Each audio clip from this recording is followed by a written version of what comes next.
Hello, lovely people. Today I'm here to talk to you about the many, many books that I read in August. Doobie doobie doobie doobie doobie doobie doobie doobie doobie doo. Doobie doobie doobie doobie doobie doobie doobie doobie Sophie vlogs. Just like with July, I also captured my library reading in some summer reading vlogs. So that's where all of the library books I read will be wrapped up. Here is where I'm doing everything else. I had a wildly intensive reading month in August, it seems. So I've got quite a few books to talk to you about. So I thought I would just dive into it. The first book I finished in August was Tigress of Forli, The Life of Caterina Sforza by Elizabeth Lev. I wanted to read this because I have been watching the Borgias TV show, which finished a long time ago, but I never watched it at the time. Caterina Sforza in that TV show is like one of the primary antagonists, and I wanted to get a sense of how much of what was happening was dramatised and how much was real. This was a very readable biography. Like, it was, those like lovely, easy read, let's discover a cool woman kind of books. That's very much what this was. I've come away from it with a larger appreciation of Caterina Sforza. I actually think the TV show did her dirty. I think in season 1 and 2, it's fair. I think in season 3, they really downplayed how competent and kick-ass she was. Like, this woman literally, when Cesare Borgia like stormed the town that she was like besieged in, she wielded a sword in battle against them for like hours. Like, this kind of thing. Like, I just think I've come away thinking that not only was she brave and this sort of like kick-ass kind of style, but she was very well educated. She had this education for the time that meant that, like, Botticelli is the cover of this because she may or may not have been the inspiration for one of his paintings. Like, she was a considerable name at the time, and it's always so interesting, isn't it, to read about these times when women were not supposed to hold power independently, and then find these women who had some semblance of doing so, and to see the ways in which they were able to do it, like utilize position of power and all this kind of thing. So this I found very readable. I had a lovely time, and I have a renewed appreciation for this woman. Audio, I listened to Wouldn't Take Nothing from My Journey Now by Maya Angelou, which was narrated by January Lavoie. I love Maya Angelou. I have read I've read all of her books that are like in the memoir series. Now what I'm trying to pick up from time to time is sort of like the assorted extras that she published. I have also read some of her poetry, but not all, so I need to get on that. This is it's a very, very short little audiobook. It's essentially, I guess the idea is like assorted wisdom from her. What I liked about it was Maya Angelou is a woman with a lot of stories to tell. And even though I have read her many, many memoirs, there were still like nuggets in this that were really interesting. I guess the sort of flip side is that because it is a compendium of anecdotes, there is this feeling of like they're all very short. Like, how much of a glimpse? There's like words of wisdom in there for sure, but it also is. It's definitely not where I would say to start as a start point. Like, it's like a bonus little kind of addendum, if you like. So if you already like Maya Angelou and you want to just hear a little, January Lavoie did like a great narration of it. She really brought like warmth and character to it. It's just, at the end of the day, it's almost like the equivalent of a clip show in a book form. Quite a lot of non-fiction in this, actually, so let's go for a fiction. I read The Word for World is Forest by Ursula K. Le Guin. This is a very, very short Ursula K. Le Guin. I feel like enjoy it is not the right wording for this one, because this is quite like a harrowing story. It was inspired, she wrote it in response to the Vietnam War that was happening at the time. And it's interesting reading the introduction because she talks about how she doesn't think with this that she thinks that she fell into the trap of becoming I guess, like preachy. There's like a very clear and obvious lesson here, and she was talking in the introduction about how like now as an older reader she would approach that with more nuance and that kind of thing. So that was an interesting like thing to hold in mind when reading this. This is definitely one of her more straightforward books in that you are it's part of this like Hainish cycle, but you don't really need to have read any of the others to read this. Humans from Earth have gone to this planet. This planet is a giant forest. Indigenous people there are sort of much smaller than humans. They're green, they have fur, and as such the humans view them as like an other, and they have been chopping down the trees. They have been enslaving these indigenous aliens, and this is a very peaceful society that didn't have violence in it. But with the arrival of the humans and with how the humans treat, I always forget what they're called, the Athsheans, it's causing a fundamental change to the Athsheans. And it's like, do you stick with your non-violence but then see your entire world and being destroyed, or are these creatures going to be changed by humans and not necessarily changed for the better? You have it's not necessarily an enjoyable read, because for a lot of it there's different perspectives throughout it, but you do spend a lot of this narrative in the head of this guy in the human forces who is just like the worst person. So he's not really like a fun person's head to be in, but this narrative of a discussion of how do you resist, how are you changed in doing so, what will the ramifications for this society be. The backstory lore sort of this is that the Hainish people, like, they colonize lots of planets, so humans and the Ashians are actually related. They share the same common ancestor, and there's I really noticed like the way different people approach that information. Our horrible man very much does not believe that to be true. He dehumanizes an alien race, but he strips all. There's lots of discussions of the ways in which the Ashians interact with each other is misinterpreted by humans, because they, in a way that's very paralleled with in our world in reality, how often European colonizers have looked at indigenous peoples from different places around the world and looked at how they interact and viewed it through a very Western lens and misinterpreted it and used it as reasons to dehumanize and to take land and all this kind of thing. So it's a very, very short book. It was interesting reading it in mind. The reason I prioritize reading this is that I think I said when I did my Animal Farm review, KD Books had mentioned this book in his Animal Farm review. And so it was interesting reading it and then thinking about Animal Farm in that similar, like, there's almost like an allegorical kind of, there is a lesson to be learned here sort of vibe, but you also can see in some ways what's to come, but the journey is still valuable and all that kind of thing. I also read The Wager, A Tale of Shipwreck, Mutiny and Murder by David Grann. I've been wanting to read this for so long. It's one of those non-fictions that I hear like nothing but good things about. It's about this ship in the 1740s called The Wager, which was part of, at the time when Britain was at war with Spain, part of this fleet of ships they had to round the Cape Cape off the Horn, Cape Horn, can't remember.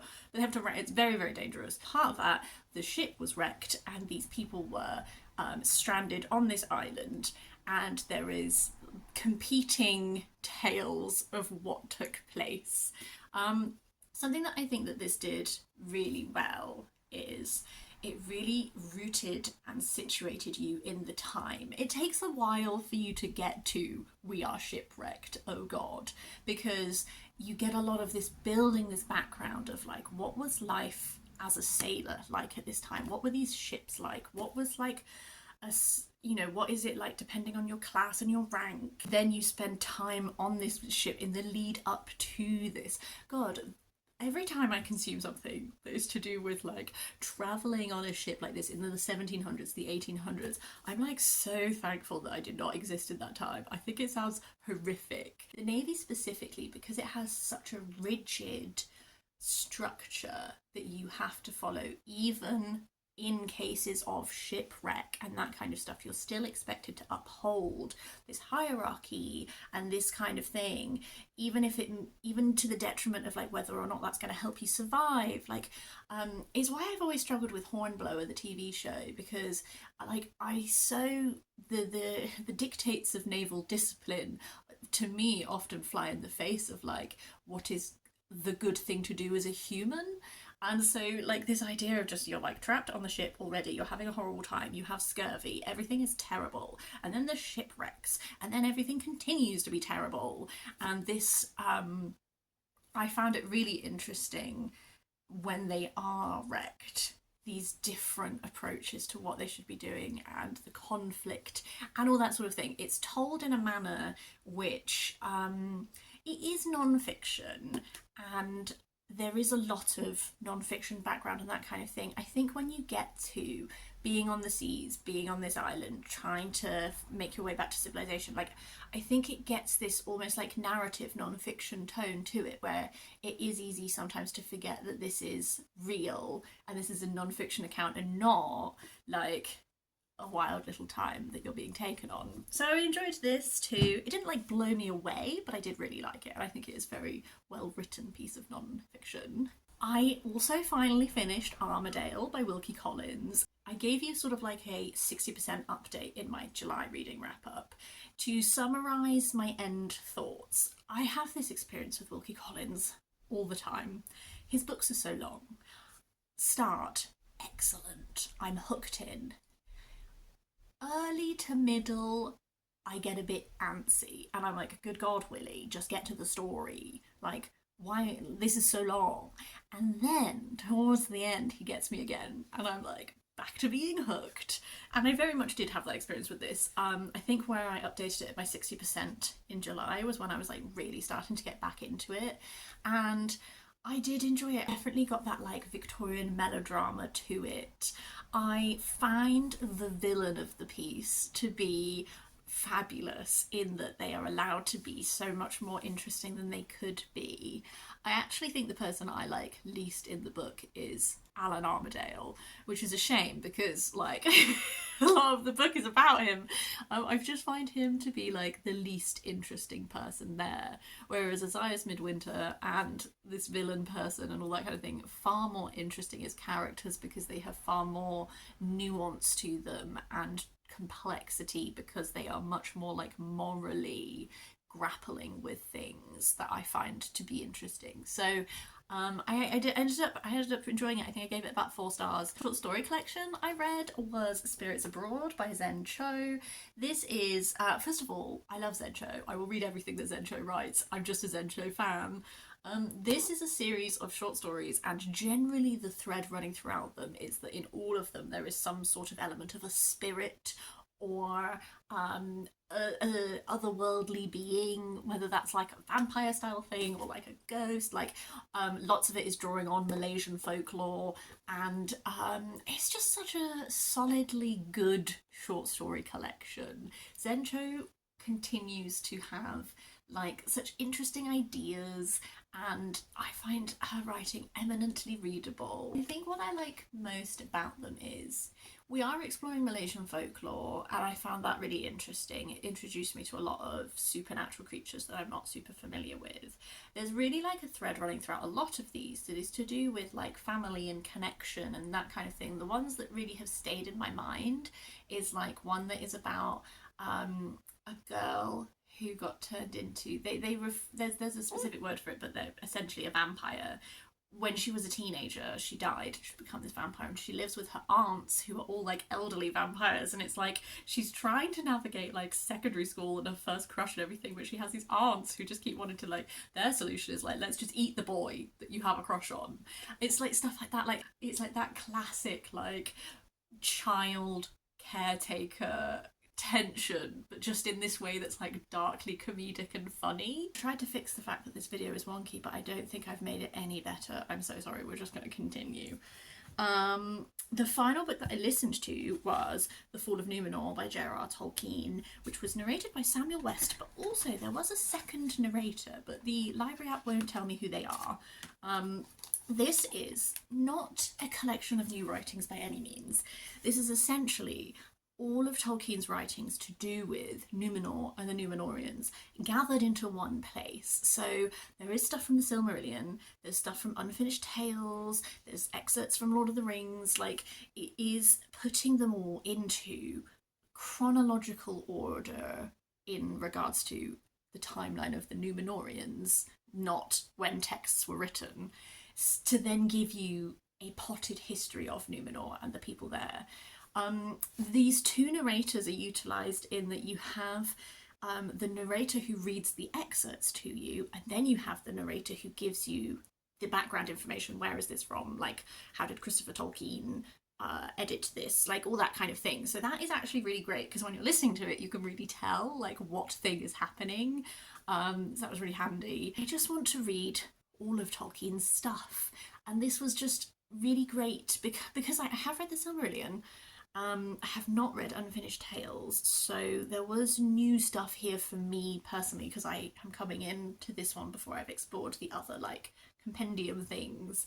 But it just, even if you have consumed all of this information before, I do think that there is something to be said from having it arranged in this way, that you really get to see like the rise and fall of Numenor, and these people recurring through time and all that sort of thing. Like, I just think that as like a little potted compendium, it worked really well and I enjoyed it. But 4 more books and then we're done.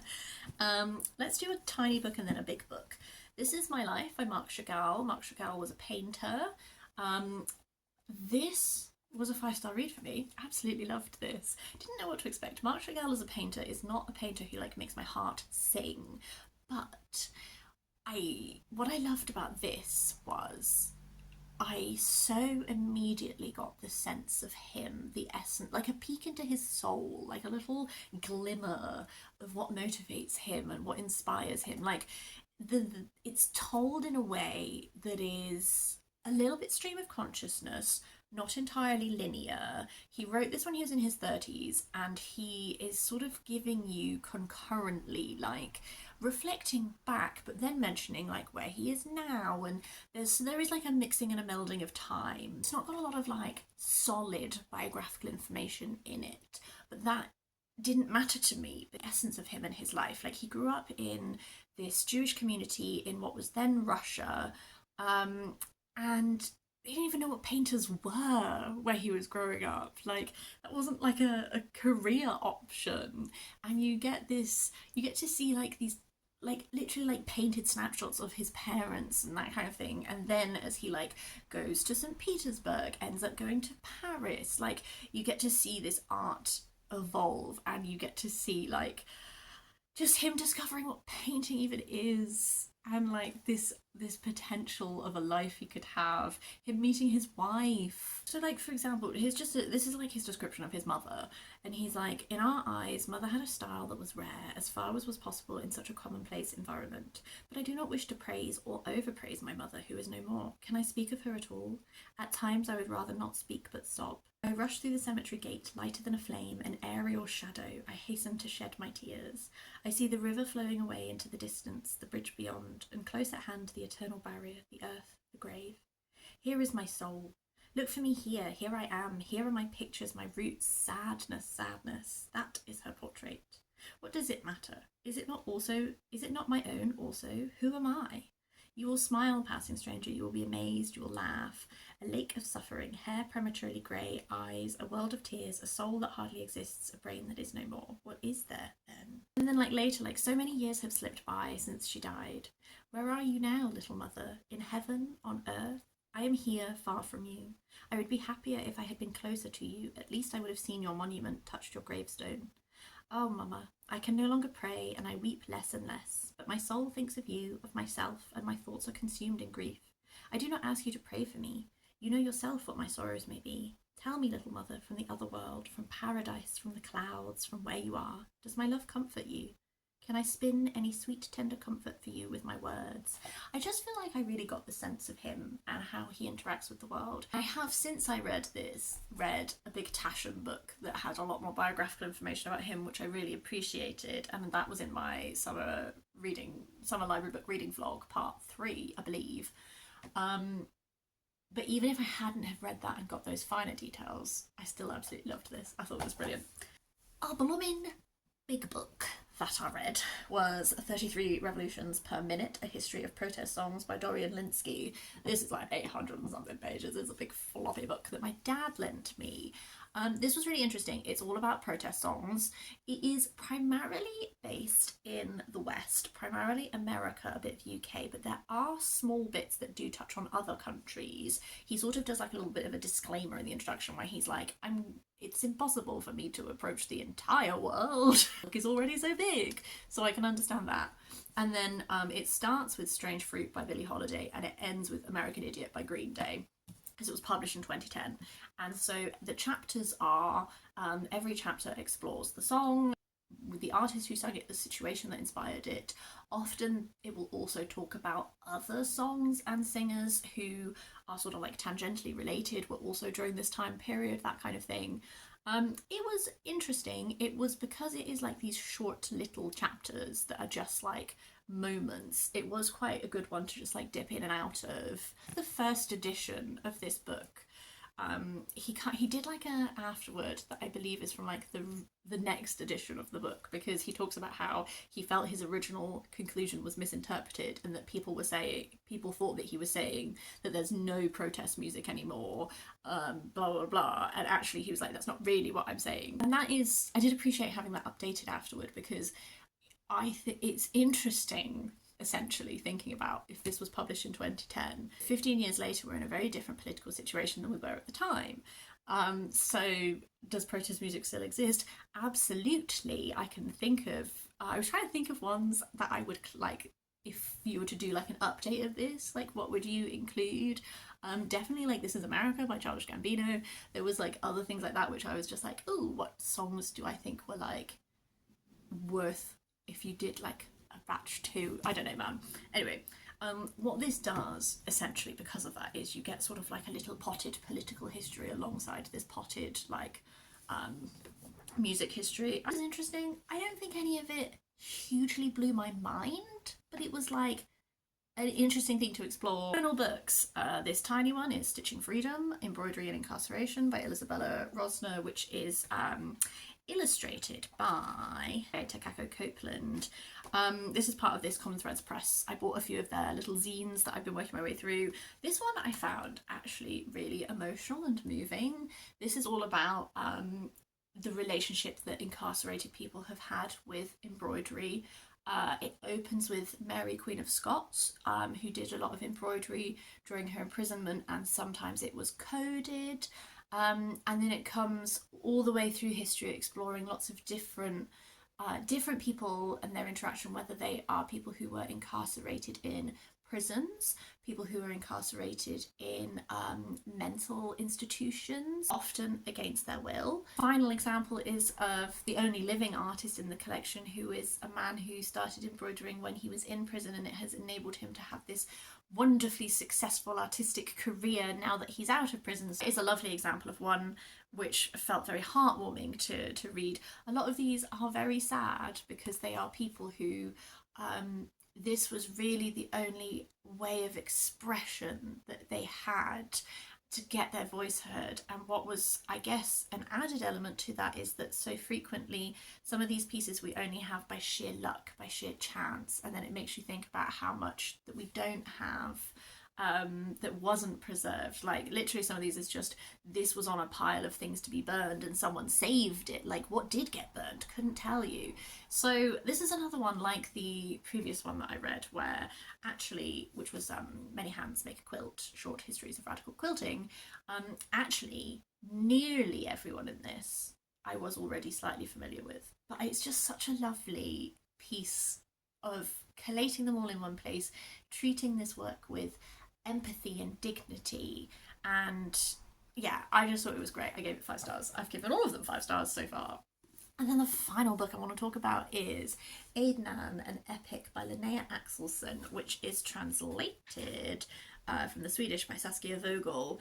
Linnea Axelsson is a Sami Swedish writer. This is like an epic multi-generational poem that is exploring like the Sami community in Sweden and I was going to say you go down through time. Actually, you move around in time. So every stanza is not coming closer and closer to the present. We sometimes go back in time and then we go forward in time and that sort of thing. So the time frame aspect of this is very interesting in that way. I always find that reminds me a lot of Mona Susan Power does that. I've talked about how much I love her work.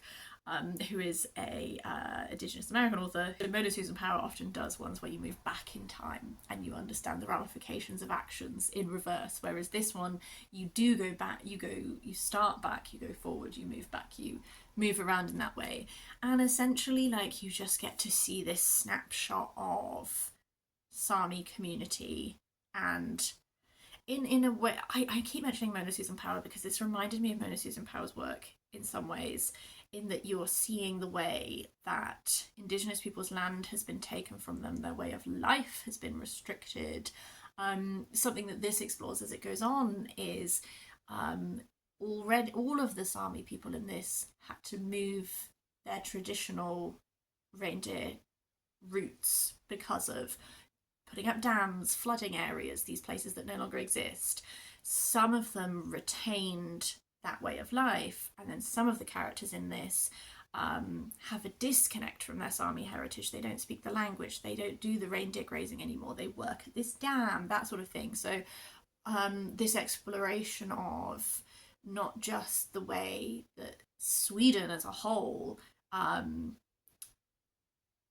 exploits you and dehumanizes you and doesn't value your culture, but also the rifts that come between people who judge you for not being connected to your culture, or like children who innocently ask you questions but you don't have the answer to that because you're the generation that is like one step removed and your parents didn't teach you that. And that relationship to identity, I think, is so fascinating, and it always feels so emotive to explore that. Something that I buddy read this with Ashley over at the Untrained Librarian, and something that we both loved about this was like the nature writing descriptions. As I said, like it is like an epic poem, so it is very sparse in the text, but I think that really worked with this moving around in time, this moving around in place, this moving around in perspective.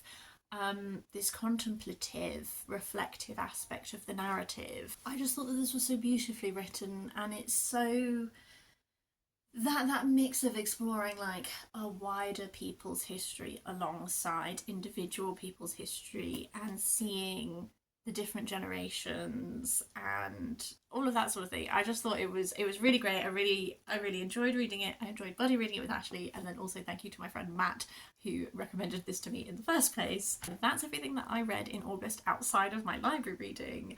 As per always, I would love to hear your thoughts on any of them. Please do leave me a comment down below. I hope that you had a lovely August reading. Do let me know any highlights of your month. I'll see you next time for something different.